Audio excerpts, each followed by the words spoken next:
दोस्तों, आज हम देखेंगे किसान विद्रोह। औपनिवेशिक काल में किसानों के साथ किस तरह शोषण किया गया उसके बारे में देखते हैं, पढ़ते हैं। अंग्रेज शासन के शोषण के खिलाफ ऐतिहासिक संघर्ष। समय समय पर अनेक क्षेत्रों में किसानों ने अनेक विद्रोह किया। आखिर किसान आंदोलन क्या था और क्यों हुआ, चलिए इसकी थोड़ी इतिहास जान लेते हैं। फिर किसानों इसका मतलब सामूहिक कोशिश, जो आंदोलन है जो किसानों ने खड़ी की। जो किसानों आंदोलन जो है वो सामूहिक कोशिश है, ठीक है, जो आंदोलन खड़ी की। जैसे ये किसान क्या कहते, सरकार की नीतियों के खिलाफ बदलाव और औपनिवेशिक हित के कारण हो रहे अत्याचार के खिलाफ था। यह आंदोलन किसानों को जबरन क्या कहते हैं, लगान, जमींदारों के अत्याचार, अनेक प्रकार की वसूली, औपनिवेशिक हितों के लिए क्या कहते हैं, यहाँ किसानों की नगदी फसल उगाना जाना, फिर क्या कहते हैं इंडस्ट्रियलाइजेशन के कारण क्या कहते हैं, ये किसानों से कच्चा माल, जब इंडस्ट्रियलाइजेशन हो गया, औद्योगिकरण हो गया, तो भारत से किसानों से कच्चा माल लेना बंद हो गया। तो उनका कहीं ना कहीं ये डायरेक्ट इनडायरेक्ट किसानों का शोषण ही होता रहा। तो अंग्रेज़ों के खिलाफ उठ रही क्या कहते हैं एक चिंगारी, जो एक सामूहिक रूप लेकर चारों तरफ से, वहीं एक 1900 पहले की जो बड़े बड़े अकाल हुए, जो क्या कहते हैं किसान आंदोलन के लिए एक भूमिका तैयार कर दी। ठीक है, चलिए देखते हैं, शुरू करते हैं। प्रमुख किसान आंदोलन 19वीं सदी के विद्रोह में नील विद्रोह,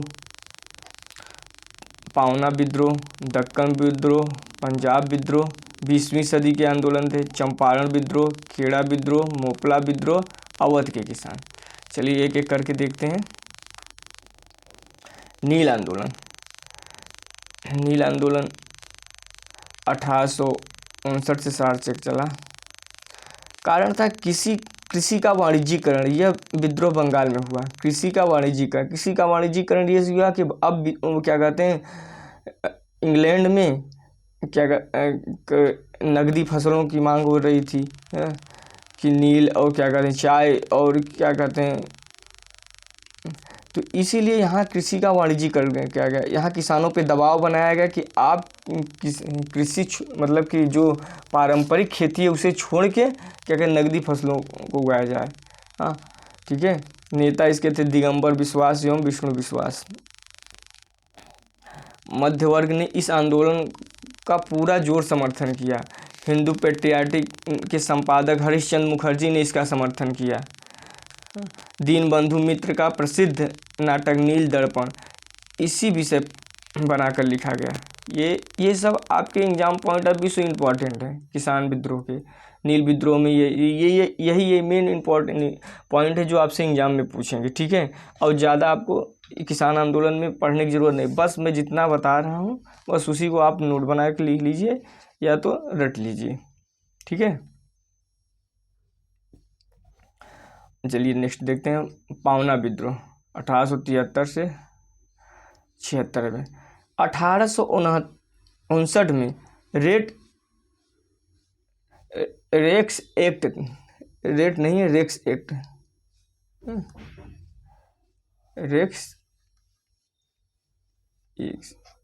रुक जाइए, थोड़ा पतला कर लेते हैं।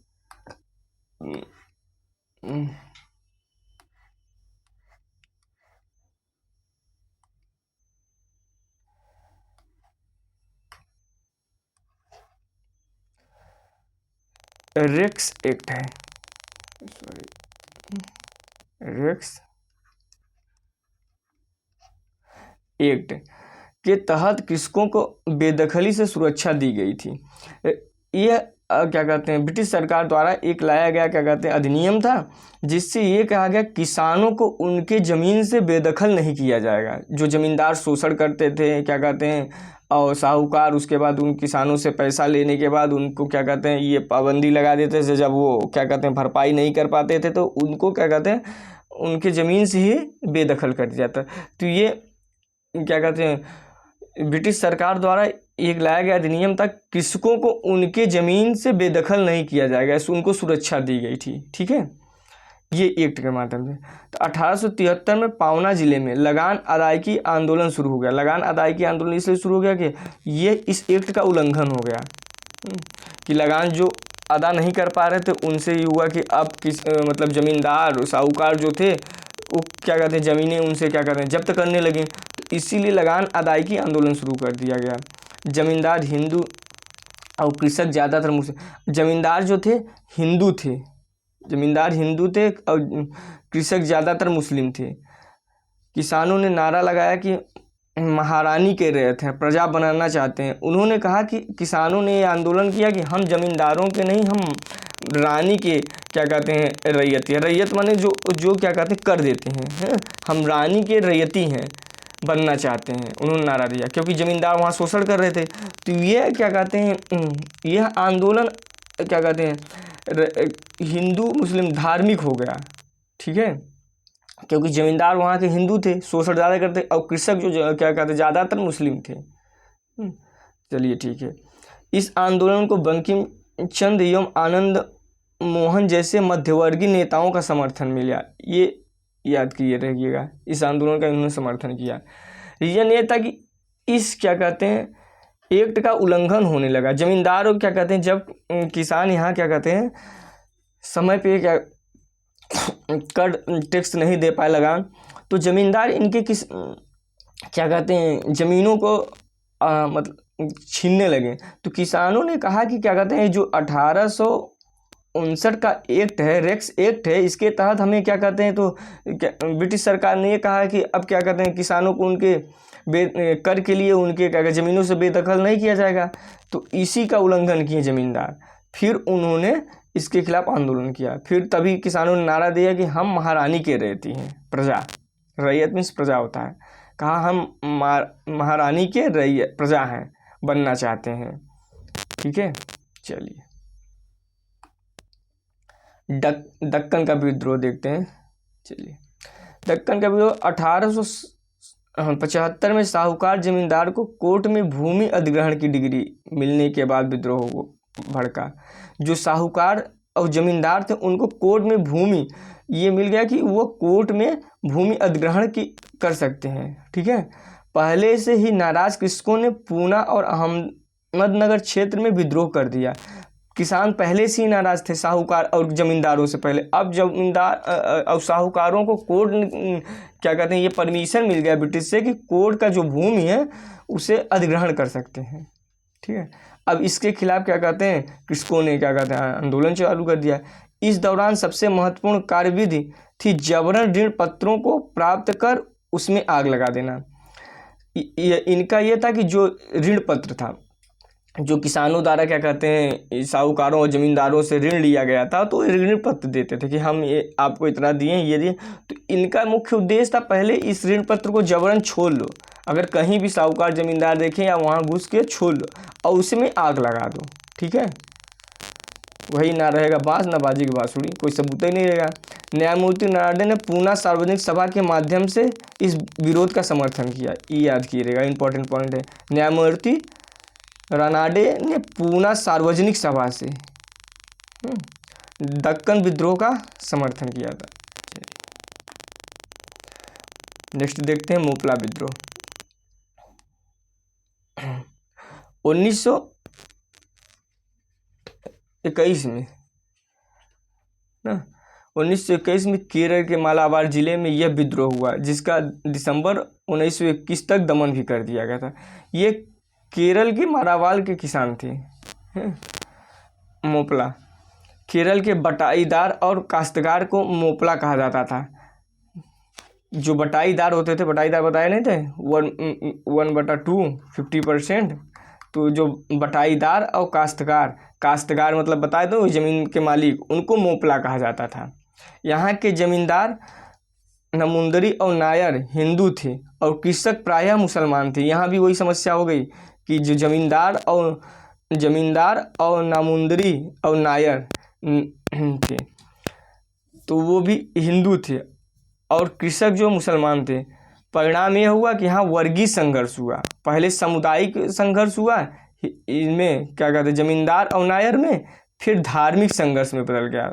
सामुदायिक संघर्ष के बाद पहले किसान और क्या कहते हैं जमींदार और नायर के पहले क्या कहते हैं सामुदायिक हुआ, और उसके बाद ये धीरे धीरे धीरे धार्मिक बदल गया, हिंदू मुस्लिम हो गया संघर्ष। ठीक है, चलिए नेक्स्ट देखते हैं। ये सब इम्पोर्टेंट पॉइंट्स है एग्जाम के पॉइंट ऑफ व्यू से। आप PDF डाउनलोड करके हमारे टेलीग्राम से, या तो क्या कहते हैं इसी को प्रिंट आउट करके अपने नोट्स बना लीजिएगा, या तो नोट्स में अपने पॉइंट नोट कर लीजिएगा। ठीक है, पंजाब विद्रोह देखते हैं। 1890 में विद्रोह का कारण था, यह विद्रोह मुख्य रूप से साहूकारों के शोषण के खिलाफ पंजाब के कृषकों द्वारा 1990 में किया गया। यह ब्रिटिश सरकार के खिलाफ नहीं था, यह क्या कहते हैं जमींदारों के शोषण, साहूकारों का शोषण था। साहूकारों का शोषण ये था कि जैसे क्या कहते हैं यहाँ के जो किसान थे साहूकारों से पैसा लेते थे, पहले बैंक पद्धति तो थी नहीं, तो उसका क्या कहते हैं ब्याज, चक्रवृद्धि ब्याज, मूलधन ये जोड़ के और इनको क्या कहते हैं इन पे अत्याचार करते थे। इनके क्या कहते हैं कभी ज़मीनें हड़प लेते थे, कभी कुछ कर लेते थे, बेगारी मजदूरी कराते थे। ये भी बहुत सही था, जिसका पैसा नहीं दिया जाता बेगारी मजदूरी वही होता है। तो कानूनी प्रतिक्रिया, विद्रोह के बाद ब्रिटिश सरकार द्वारा पंजाब लैंड एलिनेशन एक्ट 1990 पास किया गया। विद्रोह काफ़ी भड़क उठा था, तो ये क्या कहते हैं ब्रिटिश सरकार द्वारा ये अधिनियम लाया गया। ठीक है, इसको याद किया रहेगा। किसानों को संरक्षण के लिए कहा गया 15 वर्ष के लिए भूमि की बिक्री और गिरवी रखने पर रोक लगा दी गई, जिससे किसानों को संरक्षण मिला गया।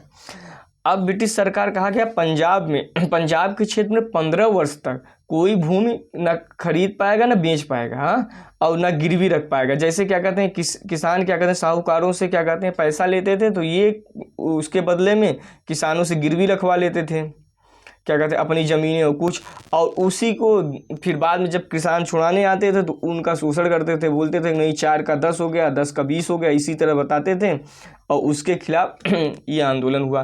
तो ब्रिटिश सरकार ने इस आंदोलन को समाप्त करने के लिए पंजाब लैंड एलिनेशन एक्ट 1900 में लाया, और इसके माध्यम से कहा गया 15 साल तक 15 वर्ष तक ना भूमि की बिक्री होगी और ना गिरवी रखने ना कोई गिरवी रखेगा कुछ, हाँ। इससे क्या हुआ, किसानों को संरक्षण मिला। ठीक है, चलिए नेक्स्ट देखते हैं। खेड़ा का विद्रोह। खेड़ा का विद्रोह 1918 में आया। फसल नष्ट होने के बावजूद लगान वसूलने के खिलाफ यह विद्रोह हुआ। किसकों की मुख्य मांग थी कि लगान पूरी तरह माफ़ की जाए। चलिए कहानी बताते हैं, थोड़ी पहले देख लेते हैं क्या है।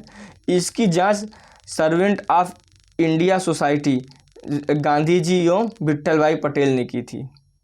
इसके माध्यम से ये याद रखिएगा। ठीक है, और किसने किसने किया ये भी है। स्थानीय नेता मोहनलाल पांडा ने नेतृत्व में 1922 मार्च 1918 को गांधी जी ने कमान संभाली। शुरू में स्थानीय नेता यही मोहनलाल पांडा थे, फिर 22 मार्च 1918 को गांधी जी ने इस नेतृत्व का कमान संभाल लिया। चलिए इसके एक पॉइंट और बता देते हैं, फिर उसके बाद इसकी कहानी बताते हैं क्यों हुआ। इस गांधी जी के सहयोगी गांधी जी के सहयोगी थे, लिख लीजिए यहीं साथ पूछ ले। गांधी जी के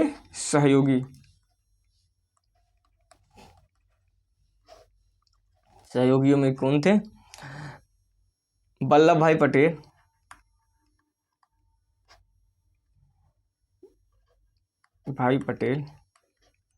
एक सेकंड बहुत मोटा हो जा रहा है ना।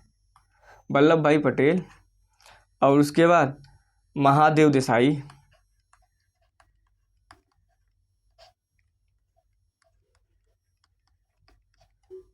और नाम है इंदुलाल यानिक,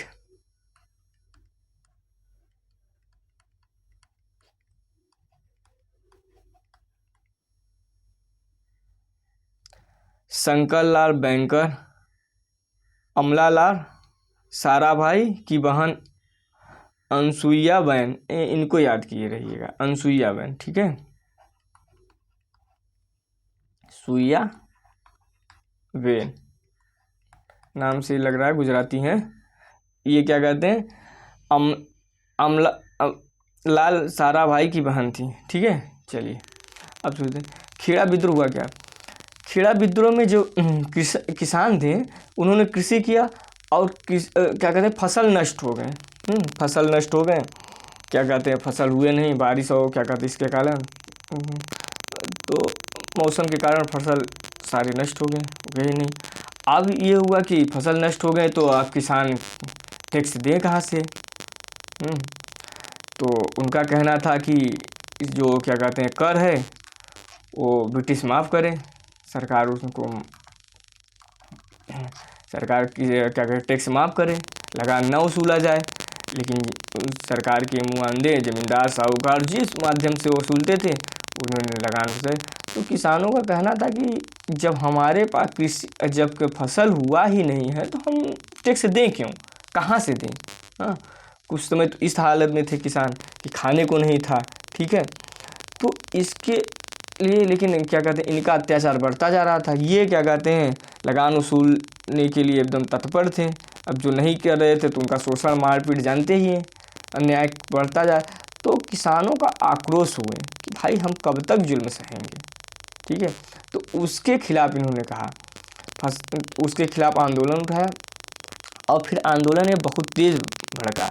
फिर क्या कहते हैं ये हुआ कि कर माफ़ किया जाए, इसके लिए क्या कहते हैं भारत के उच्च कोर्ट के नेताओं ने साथ दिया। सर्वेंट ऑफ इंडिया सोसाइटी के तहत गांधी जी ने, अब वल्लभ भाई पटेल ने इसकी जांच की, एक समिति बैठाई, कहा कि देखो, और जब पाया गया तो फिर इसके दबाव बनाया गया क्या कहते हैं ब्रिटिश सरकार पे, ठीक है। अब गांधी जी यहाँ आने से पहले क्या कहते हैं इसके यहाँ आने से पहले क्या कहते हैं गुजरात के क्या कहते हैं महासभा के अध्यक्ष थे। ये भी इम्पोर्टेंट पॉइंट है, गांधी जी यहाँ आने से पहले पूछ लेगा तो गुजरात महासभा के अध्यक्ष थे, ठीक है। चलिए अब नेक्स्ट पॉइंट देखते हैं। चलिए अभी दो क्या कहते हैं और आंदोलन है। एक तो क्या कहते हैं चंपारण सत्याग्रह है, नील की खेती को लेकर 3 कट्टिया, इसको तो जब गांधी एरा पढ़ाएंगे तो उसमें बात कर लेंगे। एक की बात कर देते हैं अवध किसान आंदोलन, ठीक है। कुछ लिखना चाहेंगे, चलिए इसे सुन लीजिए, अवध किसान आंदोलन इम्पोर्टेंट है, सुन लीजिए। 1918 में ईस्वी में गौरी शंकर मिश्र, इंद्र नारायण द्विवेदी और मदन मोहन मालवीय ने यूपी की किसान सभा का गठन किया। चलिए अवध लिख ही लेते हैं, अवध किसान आंदोलन।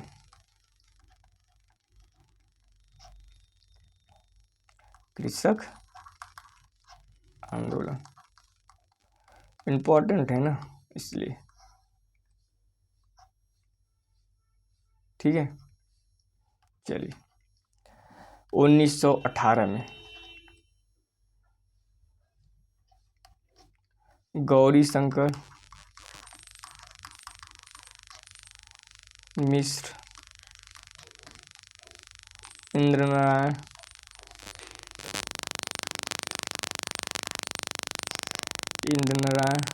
द्विवेदी और मदन मोहन मालवीय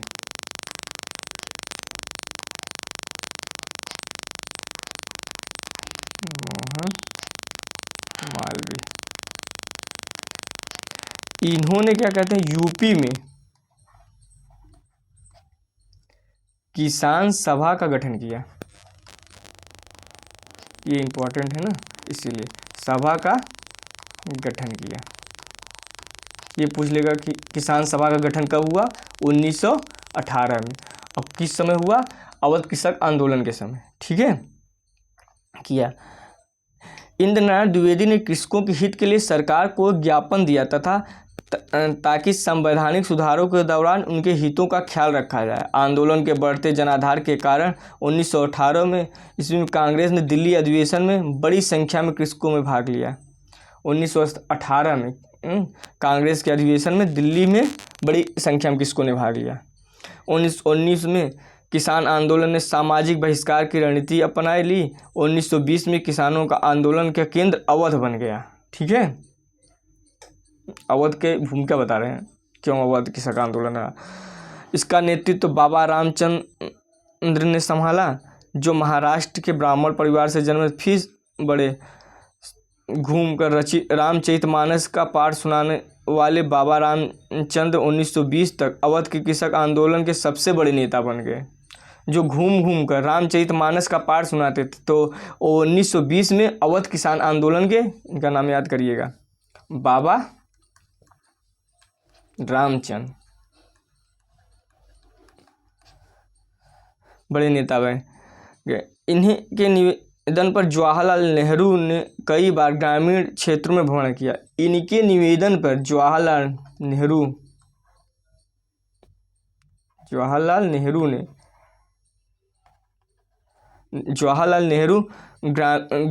गाँवों का भ्रमण किया कि देखा किसान गाँव में किसानों के साथ किस तरह से अन्याय किया जाता है, क्या होता है, और किसान सभा से इन्होंने संबंध रखा। उसके बारे में जानिए। अगस्त 1920 में बाबा रामचंद्र पर चोरी का आरोप लगाकर गिरफ्तार कर लिया गया। देख रहे हैं ब्रिटिश गवर्नमेंट की, इन पे 1920 में चोरी का आरोप लगाकर इन्हीं को गिरफ्तार कर लिया गया।